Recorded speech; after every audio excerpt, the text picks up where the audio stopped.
Did you know you can make Chick-fil-A's iconic chicken tortilla soup at home? And it's even better than the real thing? Stick around because I'm spilling their secret ingredient, and trust me, it's a total game changer. Think comfort food that's quick, easy, and ridiculously satisfying. Let's do this. First up, grab your favorite ingredients: shredded chicken, black beans, corn, diced tomatoes, and green chilies. But here's where we elevate the game: smoked paprika. This single spice takes the soup from meh to whoa, hey, this is addictive. Chick-fil-A doesn't want you to know about that trick. Quick story. The first time I tried this recipe, my family couldn't believe it wasn't takeout. You can do fries. Oh.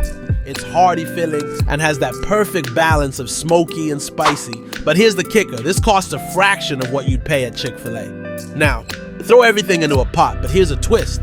Blend half of the soup base before adding the chicken. This creates that creamy, dreamy texture without using heavy cream. And the secret? A squeeze of fresh lime at the end. That zing brings the whole dish to life.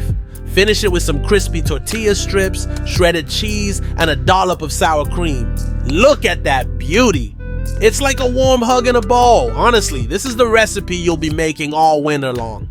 The ultimate Chick-fil-A Chicken Tortilla Soup copycat. Same crave-worthy flavor, made right in your kitchen and customizable to your taste. Try it, share it, and let me know in the comments how yours turned out. Don't forget to hit that like button and subscribe for more crazy, delicious copycat recipes. Now go turn your kitchen into a Chick-fil-A.